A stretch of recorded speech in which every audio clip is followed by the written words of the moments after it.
Ticket ticket. సరే. సరేనా? Ticket నువ్వు అడుగుతున్నా ఇస్తున్నావా? అరుస్తున్నా. టికెట్ తీసుకోవా? Send respect and receive respect. అయినా ఎందుకు తీసుకోండి? Pass, bus pass. అది చెప్పు ముందు. Excuse me, yes. one ticket to Patni. 19 rupees. My change? వెనకాల రాసిస్తాను. I want my change. మళ్ళీ తీసుకోండి. Go SIT. బాబు లోపలికి వచ్చి కూర్చోవచ్చుగా. అక్కడ నిలబడ్డావు అనుకో నిన్ను కండక్టర్ అనుకుంటారు. పర్లేదు పర్లేదు పర్లేదు. లోపలంతా ఖాళీగా ఉంది కదా, లోపలికి వచ్చి కూర్చో. ఖాళీగా ఉందా? మీరు కూర్చోండి సార్. అయితే నువ్వు లోపలికి వచ్చి కూర్చోకపోతే బస్సు ఇక్కడ నుంచి కదలనివ్వను. అయినా టికెట్ తీసుకున్నాం కదా, ఎక్కడ కూర్చుండేంటి ఎక్కడ నుంచుండేంటి? అయినా ఇక్కడ నుంచి ఏమన్నా ప్రాబ్లమా? ఇంటర్లో ఎంటర్ అవ్వడానికి ఇవన్నీ బానే ఉన్నాయి సార్, కానీ ఎగ్జిట్ అయ్యేటప్పుడు మీ బాబు చేతిలో ఏముంటుంది సార్? బ్యాడ్మింటన్ బ్యాటా, స్విమ్మింగ్ పూల్ సూటా?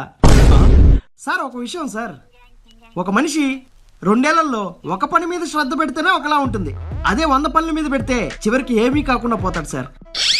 అంటే చెప్తాను. మీ బాబు 10th క్లాస్ ఏ స్కూల్లో కంప్లీట్ చేశాడు?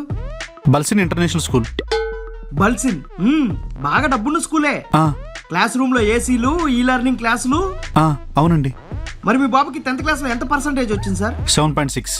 అది అన్ని సౌకర్యాలు ఉన్నప్పుడు చదువు మీద శ్రద్ధ ఎలా పెట్టగలండి? అదే మా కాలేజ్ బిల్డింగ్ లో అనుకోండి, సౌండ్ చేస్తూ తిరుగుతున్న ఫ్యాన్లు, నూనె పోస్తే గానీ తెరవలేని విండోలు, పగిలిపోయిన బ్లాక్ బోర్డులు, ఊడొచ్చేస్తున్న పెయింట్లు. అలాంటి క్లాస్ రూమ్ లోకి ఏ స్టూడెంట్ వచ్చినా ఎప్పుడెప్పుడు బయటికి వెళ్ళిపోదామా అని ఆలోచిస్తూ ఉంటాడు. అప్పుడే కదా చచ్చినట్టు పిల్లవాడు చదువు మీద ఫోకస్ పెట్టి ఆ రోజు ఇచ్చిన టాస్క్లన్నీ కంప్లీట్ చేయగలడు. మీరు చెప్పేది కరెక్టేనండి. కరెక్టా? కానీ మీకు ఒక విషయం చెప్తాను, మీరేమనుకోవద్దు. అయ్యో చెప్పండి సార్. అంటే అది మీ దగ్గర ఉన్న టీచర్స్కి పెద్దగా ఏమీ రాదు, బట్టి నేర్పిస్తారని విన్నాను. అలా అయితే పిల్లలకు మీరు ఏం నేర్పిస్తారండి? చచ్చా అవన్నీ నిజాలు కావు సార్. ఓ, మా దగ్గర ఉన్న టీచర్స్ అందరూ పరమ దద్దమ్మలు సార్. పొట్టగోస్తే అక్షరం ముక్క రాదు, బట్టియే పట్టమంటారు. పిల్లల్ని రుద్ది పిండి పిసికేస్తారు, డౌట్స్ కూడా క్లియర్ చేయరు. ఇంకా నాన్న వీళ్ళని బయటికి తరిమి పంపించేస్తారులే. మరి అలాంటప్పుడు పిల్లలు ఎలా చదువుకుంటారండి? చదువు సార్, మీరు ఏమనుకోకపోతే మీరు ఎక్కడి వరకు చదువుకున్నారు సార్? ఎంటెక్ వరకు చదివాను. వావ్, ఎంటెక్ అంటే ఆబ్వియస్లీ మీరు 10th ఇంటర్ క్రాస్ చేసుకుని వచ్చి ఉంటారు. క్లాసా? ఫస్ట్ 5 ర్యాంకులు దేనే లేదు అసలు. అయితే మిమ్మల్ని ఒక చిన్న క్వశ్చన్ అడుగుతాను సార్. సైన్ ఇన్వర్స్ ఎంత? ఏంటి? Sine inverse sir.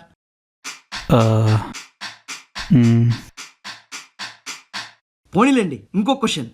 అలెగ్జాండర్ ఏ డైనాసిటీకి రాజు చెప్పగలరా? అలెగ్జాండర్ అంటే హిస్టరీ కదా, మర్చిపోయి ఉంటారు. కెమిస్ట్రీలో అడుగుతా. ఇథనాల్ కెమికల్ ఫార్ములా ఏంటి సార్? కమాన్ సార్, ఇది ఇంకా 10th క్లాస్ క్వశ్చనే. రేయ్ నువ్వు చెప్పురా. అది C2H3. తప్పు.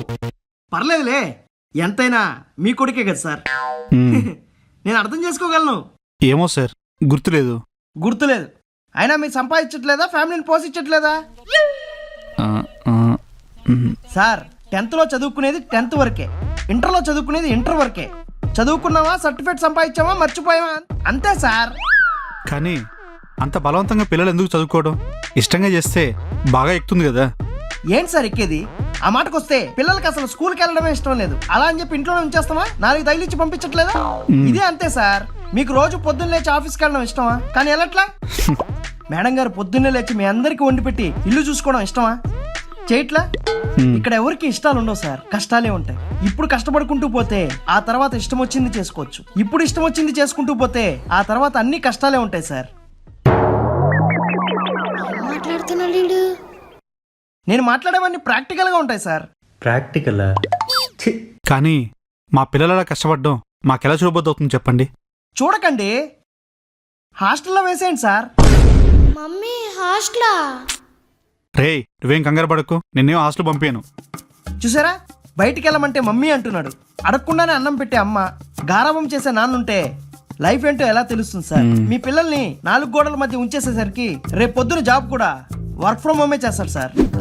ఏం లేదురా, దారిలో వస్తుంటే చూశాను, మా వాడికి నచ్చుతుందని కొన్నాను. ఎప్పుడు చూసినా ఊవాయి అంటాడు. ఉవ్వాయా? ఏంటి అప్పుడే మీ వాడికి మలయాళం నేర్పించేశారా? అవ్వ అంటే బొమ్మ కావాలనరా.